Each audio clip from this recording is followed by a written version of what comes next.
हम हैं राष्ट्रीय लोक जनशक्ति पार्टी कार्यालय में और केंद्रीय मंत्री राष्ट्रीय लोक जनशक्ति पार्टी के राष्ट्रीय अध्यक्ष पशुपति कुमार पारस हमारे साथ हैं। इनसे जानेंगे जिस प्रकार से एमएलसी चुनाव में 5 सीट पर इनका दावा है कि हम जीतेंगे, इससे संबंधित बात करेंगे। सर, 5 सीटों पर आपने दावा किया है, सही बात है, गलत क्या है? देखिए, बिहार में या पूरे देश में माननीय प्रधानमंत्री जी के नेतृत्व में जो पूरा देश में जो चल रहा है, उनके मुकाबले में आज के तारीख में देश में प्रधानमंत्री पद के लायक विपक्ष में कोई नेता नहीं है। मैं पहले भी बोला हूँ कि प्रधानमंत्री पद का वैकेंसी 2024 में नहीं है। जब भी चुनाव होगा 2024 में तो एनडीए गठबंधन की सरकार केंद्र में बनेगी और माननीय प्रधानमंत्री जी तीसरी बार देश के प्रधानमंत्री बनेंगे। आप आज के तारीख में आप देखिए ना कि देश ही नहीं विदेशों में भी पूरे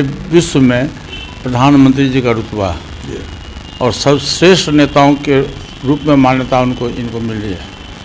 और बिहार में ये ठीक है, सत्ता परिवर्तन हुआ, नीतीश जी चले गए आरजेडी गठबंधन में, लेकिन बिहार की जनता ने नीतीश जी को वोट दिया था एनडीए गठबंधन के लिए, न कि आरजेडी गठबंधन के लिए वोट दिया था। आरजेडी गठबंधन के खिलाफ बिहार की जनता ने नीतीश जी को अपना मत दिया था और नीतीश जी बिहार की जनता का अनादर करके और चले गए महागठबंधन में चले गए। इसका रिजल्ट बहुत ही आने वाले समय में भविष्य में इसका रिजल्ट बहुत ही खराब होगा। और निश्चित रूप से बिहार में जो भाजपा के 5 उम्मीदवार है, एनडीए गठबंधन का जो 5 उम्मीदवार है, 5 उम्मीदवार अच्छे बहुमत से 5 उम्मीदवार की जीत होगी।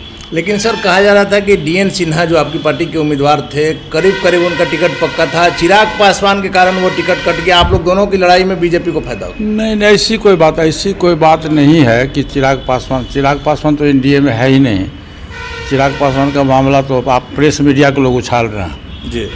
चिराग पासवान तो एनडीए में है नहीं। आज से आप देखे हुईगा, एक सप्ताह पहले भी उनका बयान आया बेगूसराय से कि मैं अभी किसी गठबंधन का पार्ट नहीं हूँ जी। तो भाजपा बड़ी पार्टी है और हमारी सहमति से भाजपा ने 5वें उम्मीदवार के नाम का घोषणा किया, हमारी सहमति से हुआ है।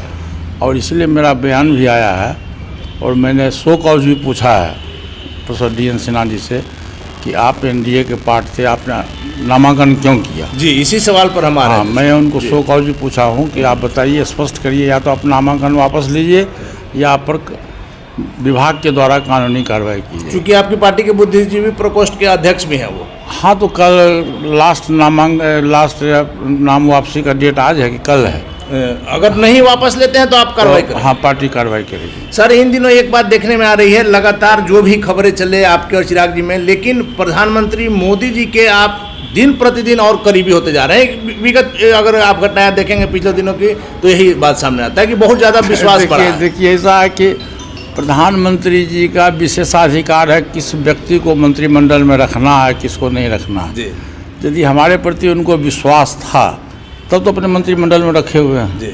और आप देखे हुएगा कि भारत सरकार का जो भी कार्यक्रम हो पूरे देश में, चाहे यही सवाल हमारा, चाहे अपॉइंटमेंट का मामला हो, चाहे G20 का मामला हो, चंडीगढ़ में जिस प्रकार से आपने चंडीगढ़ में हो, या विभाग के कार्य करने के लिए मैं दुबई गया, जहाँ भी जो है भारत सरकार के द्वारा हमको प्राथमिकता दी जाती है। और भी आप देखे होइएगा, एक सप्ताह भी नहीं है, 6 दिन पहले की बात है, ऑस्ट्रेलिया के प्रधानमंत्री आए थे भारत में, तो जो 5 कैबिनेट मंत्री को जो दिया गया था एयरपोर्ट पर उनको स्वागत करने के लिए, उसमें मेरा भी नाम था। वही सर, G20 जैसे महत्वपूर्ण जो बैठक थी उसकी आपने वहाँ पर जाकर उसका आपने उद्घाटन किया। इसलिए प्रधानमंत्री जी को हम पर पूरा विश्वास है और उसी विश्वास के तहत मुझको उन्होंने अपने मंत्रिमंडल में स्थान भी दिया और भविष्य में भी वो विश्वास मैं कायम रखूँगा। मैं बार बार कहता हूँ, क्षेत्र की जनता को भी मैं कहता हूँ और मैं भारतीय जनता पार्टी के लोगों को भी कहता हूँ कि मैं ऐसा कोई गलत काम नहीं करूँगा जिससे कि सफ़ेद कपड़े पर दाग लगे। लेकिन सर, कहा जाता है कि पारस जी बोलते कम हैं, उनका काम नज़र आता है। इन दिनों आप बहुत ज़्यादा सक्रिय हो गए। नहीं, मेरा शुरू देखिए, नेचर और सिग्नेचर कभी बदलता नहीं है किसी भी व्यक्ति का जी। मेरा नेचर है शुरू से ही कम बोलने का जी। लेकिन मैं कम बोलता हूँ जो भी बोलता हूँ मैं सही बात बोलता हूँ। अधिक बोलने वाले से गलत बोला जाता है, कम बोलने वाले से गलती नहीं होती है। सर, चिराग पासवान की पार्टी को आप लोग लगातार कमजोर करने का प्रयास कर रहे हैं, ऐसा आरोप लग रहा है। उसी के क्रम में आपने उनकी प्रवक्ता मयंक मौली को, देवयानी मित्रा को अपने पार्टी में शामिल कराया है। ऐसे बहुत से लोग हैं, नंबर बहुत से लोग हैं। जैसे आपको नालंदा के हैं रंजीत सिंह हैं, वो भी हम लोग की पार्टी में आने वाले हैं। आ भी गए हैं। विद्वत चंदन सिंह उनके पार्टी के जो प्रवक्ता थे वो भी हैं। बहुत सारे लोग हैं। नहीं, पहले आप ध्यान नहीं देते थे, लेकिन इधर आप भी सारे एग्रेसिव हो गए। नहीं, ध्यान देने की बात नहीं है। उनका जो व्यवहार है, स्वभाव है, कार्य करने का जो तरीका है, वो तानाशाही व्यवस्था में है। उसी तानाशाही के चलते ही पार्टी टूटी हुई। तो राजनीति में, पॉलिटिकल में, राजनीति में लोगों को होना चाहिए, सबको मिला के चलने की बात होनी चाहिए। सबको देखिए, ये उंगली है, 5 उंगली है। आप सबसे बड़ी उंगली ये है ना, लेकिन इससे अकेले कुछ नहीं हो सकता। 5 उंगली को मिला के करिएगा तब भी कोई सामान उठाइएगा। उसी तरह पार्टी में बड़े लोग, बड़े कार्यकर्ता भी हैं, छोटे कार्यकर्ता भी हैं। नेताओं की कमी नहीं है किसी भी दल में। तो पार्टी का जो लीडर होता है, घर का जो मालिक होता है, उसका दायित्व बनता है कि घर में जितना भी सदस्य है, घर में मान लीजिए 5 सदस्य है, पार्टी में 5,000 लोग हैं, 50,000 लोग हैं, तो घर के मालिक का, पार्टी का जो हेड होता है, उसका ये दायित्व बनता है कि पूरे पार्टी में चाहे छोटा वर्कर हो, बड़ा वर्कर हो, सभी को मिला के चलना चाहिए। पासवान जी कहते थे कि बगीचा का माली वही अच्छा होता है जिस उसके बगीचा में कोई फूल मुरझावे नहीं जी। उसी तरह से पार्टी है। पार्टी के जो लीडर्स है, जो पार्टी में हेड है, उसका दायित्व बनता है कि उसके दल में जो भी कार्यकर्ता है, चाहे छोटा कार्यकर्ता हो, ब्लॉक स्तर का हो, पंचायत स्तर का हो, जिला स्तर का हो, स्टेट स्तर का हो या केंद्र में हो, सबको एक समान ले करके पार्टी लीडर्स का काम है चलना। तब पार्टी चलेगी, नहीं तो पार्टी नहीं चलेगी। सर, आखिरी सवाल मेरा है कि आपकी पार्टी ने दावा किया है कि चिराग पासवान को अब तक का सबसे बड़ा झटका देंगे।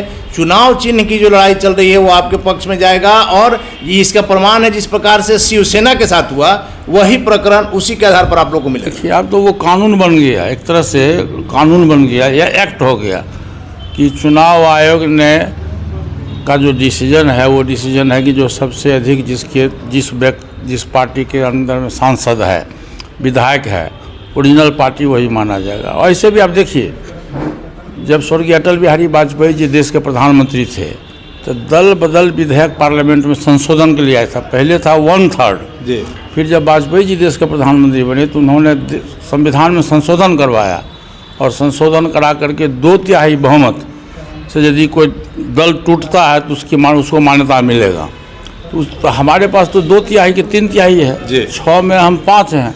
और माननीय लोकसभा के अध्यक्ष जी का भी जो रूलिंग आया, उसमें उन्होंने यही दिया कि टूट नहीं किया। उन्होंने कहा कि लोक जनशक्ति पार्टी के 6 सांसद हैं, जिसके सदन के नेता पशुपति कुमार पारस होंगे। ये माननीय लोकसभा अध्यक्ष जी का रूलिंग है। और चुनाव आयोग का जो अभी रूलिंग आया है शिवसेना के संबंध में, तो स्पष्ट है कि हमारे पार्टी के, मेरा ओरिजिनल जो लोक जनशक्ति पार्टी और घर छाप है, वो हमको 10 दिन हो, 5 दिन हो, उसमें मिल जाएगा। चलिए, धन्यवाद सर। तो ये थे हमारे साथ केंद्रीय मंत्री पशुपति कुमार पारस जी, जिनका साफ तौर पर कहना है कि ओरिजिनल चुनाव चिन्ह हमें मिलेगा, और लगातार ये कहते आए हैं कि पासवान जी का राजनीतिक उत्तराधिकारी हम हैं, चिराग पासवान उनकी संपत्ति के उत्तराधिकारी हैं। और सबसे बड़ी बात है, जो 5 एनडीए के कैंडिडेट जो है एमएलसी चुनाव में, उनकी जीत का दावा इन्होंने फिर से किया है। और इनकी पार्टी के जो डीएन सिन्हा को लेकर के आरोप लगाया जा रहा था, इनका साफ तौर पर कहना है कि अगर वो नॉमिनेशन, अगर नाम वापस नहीं लेते हैं तो उन पर निश्चित तौर पर पार्टी कार्रवाई करेगी।